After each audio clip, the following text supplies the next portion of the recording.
Mga barko ng China, mga kapatid, nagsagawa ng illegal na military drills sa may Baho de Masinloc. Ayon yan sa PCG dahil nagpalipad ulit sila dyan ng eroplano para sa maritime domain awareness. Bumalik sila doon, mga kapatid, sa Baho de Masinloc. Well, kahit naman nakaka-receive tayo palagi ng intimidation dahil tulad ngayon, nagpalipad ng helicopter itong China at binuntutan etong ating eroplano, pero kailangan pa rin nating bumalik dyan dahil kailangan nating bantayan kung ano ang nangyayari dyan sa Baho de Masinloc. Dahil tulad nga ng sinabi ng ating mga otoridad, hindi natin papayagan yung plano ng China na magtayo ng nature reserve dyan sa may Baho de Masinloc. So ngayon, ang ulat, mga tol, nagsagawa sila dyan ng military drill. Pero yun nga, sa loob ng EEZ natin, nagsasagawa sila ng military drill. Hindi ko alam kung live fire exercises ba, basta military drill. Alamin na lang natin, mga tol, ang buong detalye mula rito sa PTV Philippines. Siyempre, bibigyan natin to ng komento at reaksyon. Samahan ninyo ko, mga kapatid, sama-sama tayo bilang mga Pilipino, ating bantayan. Dapat maging aware tayo, mga tol, sa mga nagaganap ngayon dito sa ating soberanya. Diba? Kailangan natin kasi talagang ipaglaban at igiit ang ating karapatan para na rin sa ating kinabukasan, diba? So bago natin to simulan, huwag niyong kalimutan mag-subscribe, click niyo na rin ang notification bell para ma-notify kayo whenever na may mga bago tayong reaction video tulad nito. At syempre, kung sa Facebook page ka naman nanonood, huwag mo rin kalimutan, mga kapatid, mag-follow and like sa atin pong page. Maraming salamat sa lahat ng mga bago nating kasama, kaibigan, mga bago nating taga-subaybay na nakabantay din sa mga nagaganap sa loob at labas ng ating bansa. Huwag na nating patagalin pa, panoorin na natin to, mga tol. Nagsagawa ng umano'y military drills ang China sa Baho de Masinloc ngayong araw sa Maritime Domain kahapon to, October 17. Awareness flight ng Philippine Coast Guard kasama ang PTV News at iba pang miyembro ng media. Namataan ang iba't ibang barko ng China sa lugar kung saan bumuntot pa ang isang helicopter. Yan ang ulat ni Patrick De Jesus. Muling nagtungo sa Scarborough Shoal ang Islander plane ng Philippine Coast Guard ngayong Biyernes para sa Maritime Domain Awareness o MDA flight. Kasunod ito ng anunsyo ng China ng kanilang pagsasagawa ng naval drills sa lugar.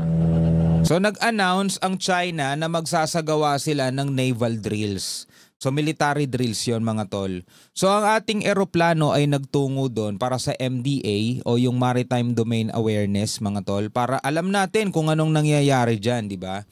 At kasi minsan ginagamit nilang pamamaraan yan. Sa totoo lang ginagamit nilang pamamaraan yung mga drill na yan para umalis yung ating mga mangingisda dyan. Kasi syempre, sino ba namang gustong maipit ka sa mga live fire exercises, sa mga drill nila, di ba?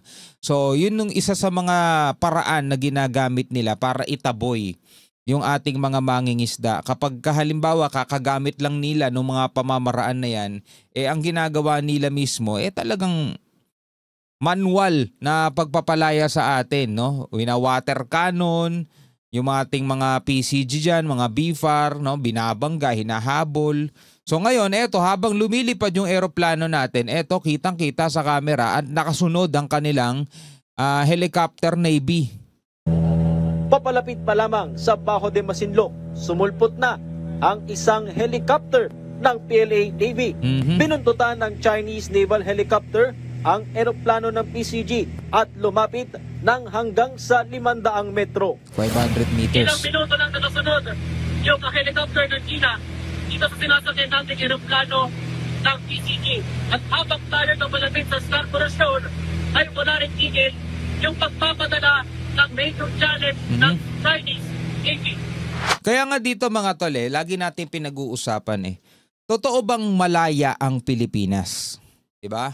Kasi biruin nyo mula noong 2016, nung nanalo tayo sa ating isinampang kaso dyan na inarbitrate natin yung lugar na yan, di ba? Itong kabuuan ng West Philippine Sea na nasasakop ng tinatawag nilang 9-dash line. Nung inarbitrate natin yan, nanalo tayo. Supposedly, mga kapatid, dapat malaya na tayo dyan Pero tingnan nyo naman, papalapit pa lang tayo papalapit pa lang tayo doon sa Scarborough Shoal, mga tol, o Panatag Shoal, o Baho de Masinloc, kung ano man ang tawag nila dyan. nakaka-receive na agad tayo ng mga radio challenge. No? Pinapaalis na agad tayo mga tol ng China sa loob mismo ng exclusive economic zone natin. Pinapaalis tayo. No, kung bakit natin paulit-ulit yan na tinatalakay, kasi tulad nga nung sinabi ko kaninang umpisa, mayroon tayong mga bagong manonood, meron tayong mga bagong kasama na sumusubaybay at kailangan malaman nila kung ano yung mga nangyayari ngayon dito sa Bajo de Masinloc. Kasi syempre nire-recap na rin natin mula noong 2016 nung manalo tayo dyan, di ba? Ang tawag nga dyan ng China is just a piece of paper. A waste of paper. Bakit? Wala naman kasing global police. Kumbaga sa isang korte, humatol, eto ang dapat mangyari, pero wala namang law enforcement na magpapatupad nun, di bali wala lang din yung hatol na batas na yun, di ba? Kaya nga ngayon, umaasa ang Pilipinas sa puwersa natin, umaasa ang Pilipinas sa suporta ng mga ibang bansa na sumusuporta doon sa international law o gumagalang o rumirespeto sa international law. Sa kabila nito, nakalipad pa rin ang PCG Islander sa Bahura sa paligid ng Scarborough Shoal na mataan ang mas maraming barko ng China. Puro mga warship saka Coast Guard. 4 na China Coast Guard at ilang Chinese Maritime Militia kasama ng mga ito sa sinasabing naval drills. Ang 2 barkong pandigma ng PLA Navy, kabilang ang isang guided missile frigate at replenishment ship na may bow number 885. Ito pagpapakita ng puwersa to ng China. Mas malapit sa atin, mas kitang-kita natin, di ba? Pagpapakita to ng puwersa nila. Actually, wala pa nga yan sa kalingkingan ng meron sila. Kasi nga sa buong mundo, sila ang may pinakamalaking naval forces, mga tol. Nalagpasan pa nga nilang Amerika sa dami ng barko nila. Ang bilis nila mag-release ng barko, mga tol. Diba? Kasi meron silang sariling pagawaan, saka alam naman natin kung gaano rin ang ekonomiya nila, diba? So ito yung pagpapakita ng puwersa. Kumbaga parang masasabi mo na ring intimidation Kaysa magtapang-tapang kayo, tignan nyo na lang yung puwersa na meron kami. Parang ganun, mga tol. Kinondena ng PCG ang naging paninindak ng China at ang kanilang inanunsyong pagsasanay. We're not certain whether this is part of the military training exercise that they're doing between the PLA Navy and the Chinese Coast Guard.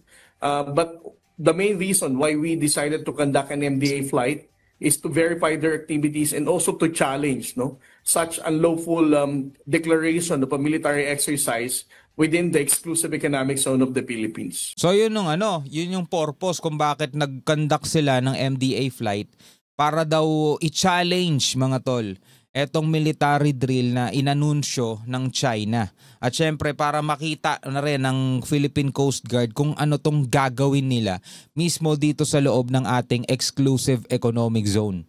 Diba? Alam mo, pag iniisip ko pa lang yung word na exclusive, tapos nandiyan sila, nawawalan ng saysay yung salitang exclusive diba? Eksklusibo nga Dapat exclusive economic zone ng Pilipinas, diba? Dapat para sa ekonomiya lang yan ng Pilipinas. Pero tigbiruin mo naman, nandiyan sila. Imbis na tayo nakikinabang doon sa mga isda dyan na mas malaki ang nahuhuli nila, mga tol. Samantala, base sa mga larawang ipinadala sa PTV News ng isang source mula sa Philippine Navy na kumpirma na Armed Forces of the Philippines ang nagtayo ng mga nakitang istruktura ng PCG sa Bajo de Masinloc. So AFP naman pala nagtayo nito yung nakitang structure ng Coast Guard nitong nakaraan lang is AFP pala ang nagtayo noon pa. Diba? Kasi nga tulad nung sinabi ko kahapon, mga tol, dati kasi nakakapasok pa tayo dyan Nakakapunta pa tayo dyan dati. Nung 2012, hindi na. Kaya nga sabi kahapon ni Philippine Coast Guard J. Tariela, mga tol, 2010 pa daw nandiyan yan. So AFP. Noong mga panahon na yon, mga tol, hindi pa si Xi Jinping ang presidente nun. 2013 naging presidente si Xi Jinping ng China. No? So 2010, nakakapasok pa tayo dyan. 2012, wala, nagkaroon tayo dyan ng standoff kasi nga dapat aarestohin ng ating mga Navy etong mga Chinese fishermen na nanguhuli ng mga endangered species. Nangunguha ng giant clam, pating, diba? Yung mga sea turtle, kinukuha nila, mga tol, aarestohin sila. Yung problema, biglang may dumating na mga Chinese warship.